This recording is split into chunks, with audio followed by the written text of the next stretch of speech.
అంటే వీటన్నిటికీ రాని పేరు నీకు ఒక ఇన్‌ఫ్లుయెన్సర్‌గా రావడం ఎలా అనిపిస్తోంది? I'm so happy. అంటే నేను ఇన్‌ఫ్లుయెన్సర్ దానికన్నా ముందు నేను ఎవరిని అంటారు కొంతమంది ఎక్స్‌పోజ్ చేసి ఫాలోవర్స్‌ని సంపాదించుకున్నాను. బట్ నేను ఎక్కడ నాకు ఎక్స్‌పోజింగ్ చేసినందుకు ఫాలోవర్స్ వచ్చారని నేను ఎప్పుడు అనుకోలే. నా మాటలకి నేను మాట్లాడేదానికి ఫాలోవర్స్ వచ్చారని నేను అనుకుంటా. అసలు ఎక్స్‌పోజింగ్ అంటే ఏంటి?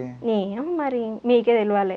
జస్ట్ బాయ్ నార్మల్‌గా మీరు కదా! మీరు చెప్పండి ఎక్స్‌పోజింగ్. ఎక్స్‌పోజింగ్ అంటే అట్లా అందరికీ ఐడియా ఉంది. ఓకే. కాకపోతే ఏంటంటే ఎంత లిమిట్ వరకు దట్ కొన్ని బౌండరీస్ అనేది కూడా పెట్టుకుంటారు అవును. కదా! ఒక బౌండరీస్ అమ్మాయిలు. ఉంటాయి. ప్రతి ఒక్కరికి బౌండరీస్ ఉండాలి ఎక్స్‌పోజింగ్‌లో. లేకపోతే అది ఫ్యూచర్‌లో ఇప్పుడు చూడండి ఎప్పుడో చేసిన రీల్స్ వచ్చాయి. టిక్‌టాక్ వీడియోస్ వచ్చి ఇప్పుడు ఇప్పుడు బాగా ఫేమ్ ఉన్నోళ్ళని చూపిస్తున్నారు కదా! ఇప్పుడు ఒకప్పుడు వీళ్ళు ఇలా ఉన్నారు, ఇప్పుడు ఇట్లున్నారు అనేసి. సో ఏదైనా ఒక బౌండరీస్ పెట్టుకొని చేస్తే బావుంటది అనిపిస్తది నాకు. ఓకే. నేనైతే నా లిమిట్‌లోనే చేస్తా. ఎక్కువ ఏం చేయనన్నమాట.